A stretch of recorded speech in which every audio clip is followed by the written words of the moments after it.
It's Friday on the North Shore Drive. I'm Adam Bittner, assistant sports editor for multimedia at the Pittsburgh Post-Gazette. Jason Mackey is our sports columnist. We're talking about Steelers training camp in the preseason. Jason, we got a lot to get to with regard to the defense and some of the hype that we've heard about this unit. People are excited, thinking that this might be one of the best units they've had in some time. But lots of people think things similar every year in training camp. Everyone's in the best shape of their life. We're going to sort through what we think is fact and fiction about this unit. Before we do, we want to thank a sponsor. It's Goldberg, Persky & White. If you were diagnosed with mesothelioma or lung cancer, call your local attorneys at Goldberg, Persky & White. For over 40 years, their firm has represented thousands of lung cancer and mesothelioma victims. Call 1-800-COMPLEX or visit gpwlaw.com for a free consultation. Okay, Jason, is this defense buzz legit to you, or is it coming from what Aaron Rodgers mentioned in his media availability the other day, that typically defenses are ahead of offenses at this time of year, and you can't overreact to that in a positive or negative way? How much of it's legit buzz and how much of it is the defense dominated and people are reacting off of that? Yeah, I mean, I think it's a lot of that. I think it's a lot of moving pieces. I also think it's a lot of the personalities they've brought in, which is good. Believe me, don't get me wrong. I'm not criticizing. I would actually rather have the ego that we're seeing from Jalen Ramsey, Juan Thornhill, whatever. I think that's part of it. And you know what took me there, Adam? Juan Thornhill's quote the other day where he said, "I think we can be the best defense ever." Like, buddy, come on. Let's try to ground these thoughts a little bit. But you know what? If they've got to pump their own tires and fill some ego and have an edge to them, good. Because I wrote the other day, I do think they're logistically, there are all kinds of really good possibilities here. Some of the guys I talked to at training camp talked about disguising blitzes, something they've had to do because of Aaron Rodgers. He's able to pick things out, and they're being really careful about nuance and details that they give away. I think they're a lot better up front. I like the versatility of Keanu Benton. I like the size of Derrick Harmon. These guys don't play like younger guys in the league. If they can keep getting what they're getting out of Cam Hayward, the second level of the defense, I think, can be very good. Payton Wilson inside. They actually have inside linebacker depth. I think this defense can be really good at it. I think this can be certainly top 10, maybe top 5 good defense. Now, historic, justified of all the hype we're hearing, I think that's probably a little overcooked. But I don't, I understand why they're doing it, I guess I should say. One of the biggest sources of hype, Jason, has been Payton Wilson. Everything we post about him on the YouTube channel here lights up like a Christmas tree. And then you read the comments and some of the things people say about him. You think he's the second coming of every great Steelers linebacker of the past combined. I don't want to diminish the guy. I think he has a lot of potential. I think he probably should have been drafted higher. I think he could be a fixture of this defense for a long time. But I also know he was part of them getting paved in Baltimore 8 months ago, as with Patrick Queen. They have not substantially changed that middle linebacking group. You're banking on growth from Payton Wilson. Has the hype train there gotten a little bit out of control? Maybe not for his career trajectory, but what he can accomplish in this defense in 2025. Yeah, I mean, maybe it's a hype train thing. I think it's a distorted narrative from the beginning thing. And allow me to explain the difference in my head. Like, I think Payton Wilson arrived in Pittsburgh, this guy who was kind of painted a first-round pick by me and other people. So I'm guilty. I think it's a media thing where, he fell to the Steelers to the third round because of injuries, and then he stayed healthy. And so all of a sudden, everybody's looking at this athletic kid like he's going to be the best linebacker in the NFL or something. And, well, intentional exaggeration there. The truth's in the middle. I think Payton Wilson can be a really good linebacker. I think Payton Wilson needs to show a lot against the run. I think Payton Wilson needs to show that, he can be an every down guy and not a, third down, passing down sort of specialist. So if they can do that, and it's not just Payton Wilson, obviously there's a lot of responsibility in the guys in front of him. But yeah, do I think Payton Wilson can be one of the better middle linebackers in the NFL? I absolutely think that. But I think we've just we started out way out of bounds, and it's only gone further. I wanted to ask, we talked a little bit about Derrick Harmon and Yahya Black earlier, but has the hype train maybe gotten a little ahead of them as well? Because we've heard very good things at camp, and not just like fans like what he's doing, but Their sources telling Jerry Dulac that they think it's a home run pick, and those types of things. Do you see them though as immediate solutions to what was bad with this defense last season, and guys who can immediately step in and make them way better against the run? Or is there still going to be a development curve that people have to prepare themselves for, where, okay, maybe by the end of the year, they're really living up to those expectations. But to me, it's hard for me to say that they're going to be plugging up the middle instantly, for this group, especially considering the guys, especially when you look at Yahya Black. I liked him as a draft pick. I like what he might be able to do in this defense, but we know guys like DeMarvin Leal, Isaiah Loudermilk, they haven't developed in this defense the way a lot of people hoped. They haven't been given the opportunity in this defense the way Yahya Black might get, though, either. That's true. It's just hard for me to imagine him being an immediate solution and not someone who's going to require some level of development to get where people want him in this defense to go. Yeah, I get you. I'm with you there. I'm not in disagreement. I think Harmon and Yahya Black are different players. I think Harmon is a home run pick. I agree with that.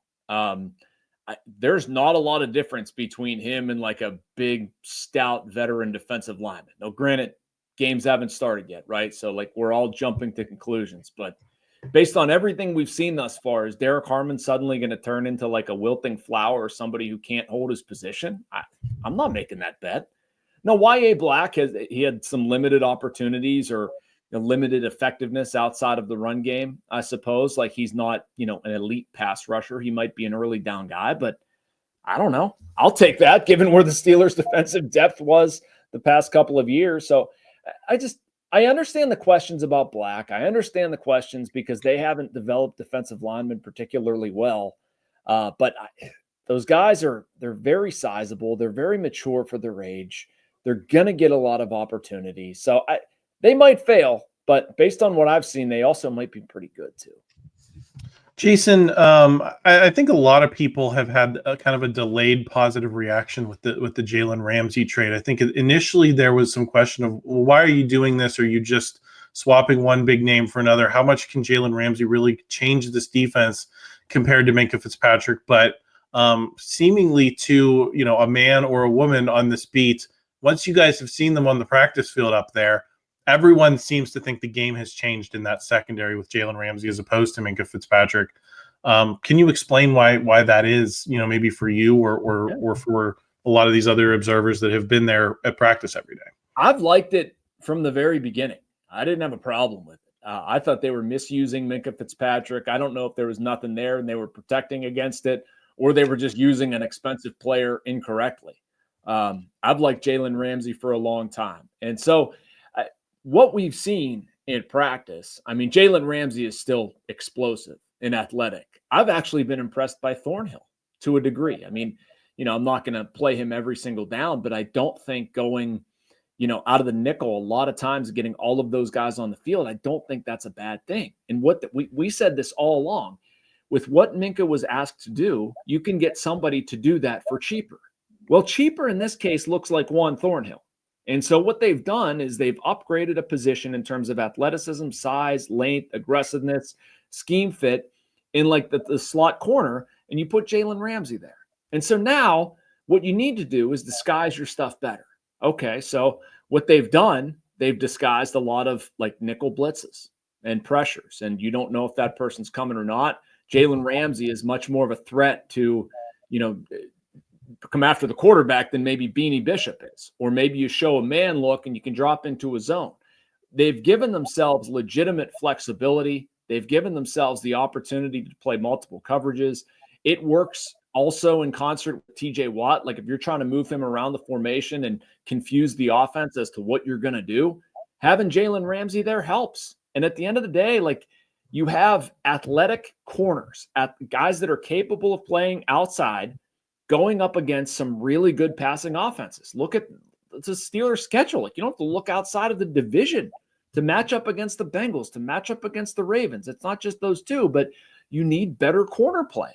And the Steelers have not had that. Dante Jackson was below the line last year. Jalen Ramsey is a huge upgrade. There's obviously a lot riding on Darius Slay Jr. and Joey Porter Jr.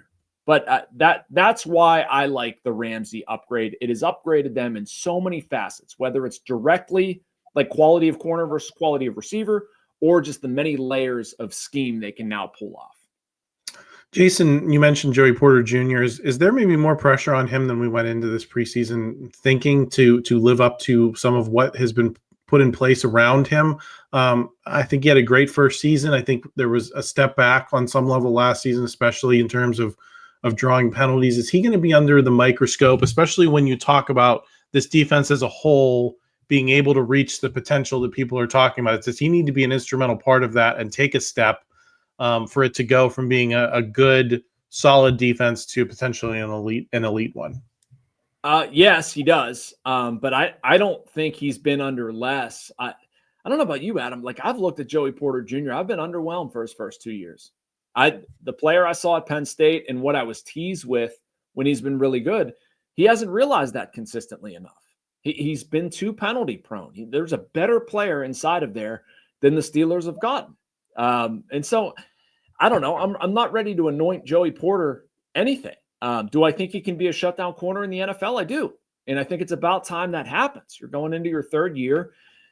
The defense needs you to become that. You're surrounded by veteran guys. Like, it is time. It has been long enough. So the pressure was always there in my mind on Joey Porter Jr. I think physically, pedigree-wise, athletically, any picture you could paint of Joey Porter is a really good player. It just hasn't translated onto the field, and I'm not sure why. I mean, maybe that's an idea. I was talking to Chris Carter about this, about how it seems like Porter almost like gets nervous. Like, he has to trust his technique a little bit more later on in routes, that, like, trust your speed, trust your athleticism. And I think that's something they're working with them on. It's just, the pressure's always been there. I guess what I'm trying to say, I expect a lot out of Joey Porter Jr. And frankly, if he doesn't deliver, I think it's going to be a huge disappointment for the Steelers. Yeah, especially as they consider, we're going to be getting into extension conversations here before too long. So definitely a lot to live up to this season. But Jason, thank you for joining me today on the North Shore Drive podcast. Tackled a lot of ground. Excited to see what happens in this preseason game. If you're new here, please subscribe to the channel. We'd all love to have you along for the long run here. If you've enjoyed this video, please pop a like on it. Help us out in the YouTube algorithm. We always appreciate that. And we will talk to you next time on the North Shore Drive podcast.